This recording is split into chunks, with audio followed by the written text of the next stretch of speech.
traders and investors alike for Green Friday. This is just a recap video of our Friday in the trading room. You can see we were trading pretty flat coming in to market open. We were expecting retail sales at 8:30. We got them. The market actually liked it, started to push on that. Consumer sentiment at 10, you can see we pushed up, waiting on consumer sentiment. The market actually pulled back. Those numbers come in. Everything's inflationary. The market liked it and pushed on it right into this, actually pushed up to an ascending triangle up here, testing just levels of resistance. We were able to push above that going into the very end of the day. There were some leaks.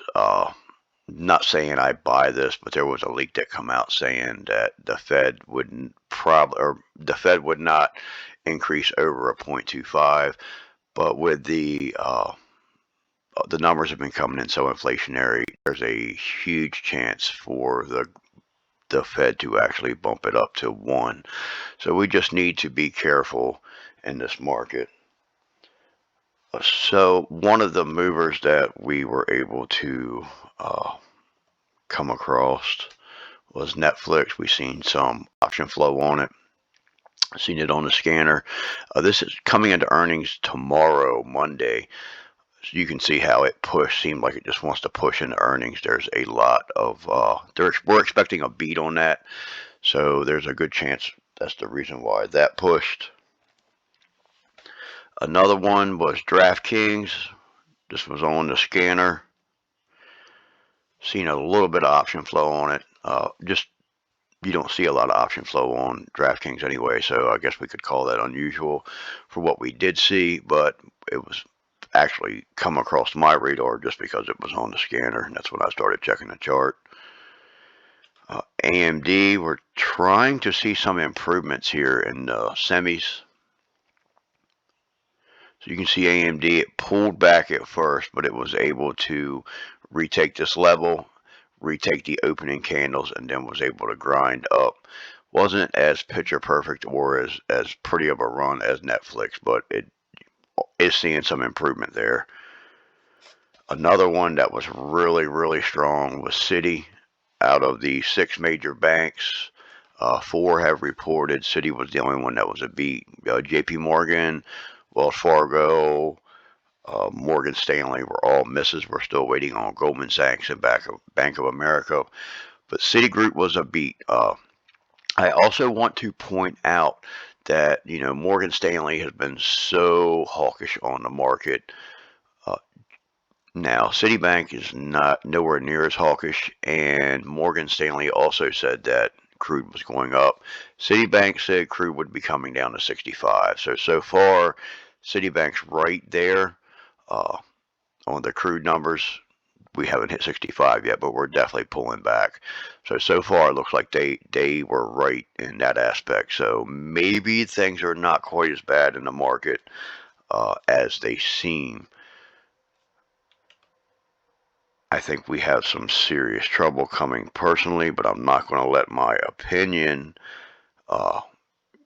ruin my trading. I trade daily, tactically, every day. I do believe the housing market has some serious issues coming towards it, and we may be looking for some plays with such, maybe opening some puts on some companies like Zillow, maybe even Redfin to see, maybe some leaps or something to try to take advantage of the coming possible market crash. This is CPNG. We actually got a call out on the squawk on this one. This is one that we have been watching on the weekly chart. I do just not the daily chart list, but just been putting out a few charts every Sunday. Charts worth watching, and this one's been on there. So seeing it push is not a big surprise. The chart looks pretty decent. The daily chart looks decent. Take a look at Amazon. This is another one that was on our radar. And you can see it just kept pushing right into the end of the day, almost to the end of the day, and then it started pulling back. So this right here would have made a nice, I don't always go after. If a stock's had a strong push here lately, the opening up put plays have not, the counter trend plays have not been working so well. But you could have took a play right here, so you got below your 9, you got your 3 candles. You at that point in time, you had not retooken the 9. You got a breach below the 20 and the 9. That would have been a nice entry for me. So on the way up, you got this real big push here, then it pulled back. It looked like it was a big fake out. Started to push here again. So seeing it right here, retesting those levels, could have taken an entry here. I would have been looking to take profits when we got back up above those levels, or back at those levels. Seeing it break above those levels, could have stayed into it. But I would have definitely, having a account big enough that I can open up more than one contract, I would have definitely been locking in some profits right there. Another one that was a huge winner for anybody who played it, a small cap. We posted a couple different charts on this. So this would have made a good. So when I was learning to trade, at the time I still had to have a real job. Now that not that trading's not a real job, but I trade for a living now. But when I was learning to trade, one of the things that I discovered was these moves where you can open them up at 7:50 the night before, and you can close them as long as you're up and able to trade them at 4 a.m. You get these spikes, and this would have been the perfect 7:50 4 a.m. play. Buy in right here on that candle, then turn around and sell when we get to pump. This had a really nice, setup pullback. You could have re-entered there, took a nice trade, got out there. Once again, possibly took a trade there. So I always look at pre-market succession with these. You just don't buy into pre-market thinking you're getting a good deal, because you're not going to see a run like this a lot of days. So you trade pre-market, you close pre-market, you lock those profits in, and you wait for market open to take another trade. So you can see here that we had a nice push at open, nice push. That right there would have been a nice entry to get in, ride back, and cut your profits right there, take your profits, come back in, wait for another setup, back above your 9 right here, retesting. This would have made another nice entry right here, took some profits there, and then you come down. If you're interested in shorting, then you could have got some short side there.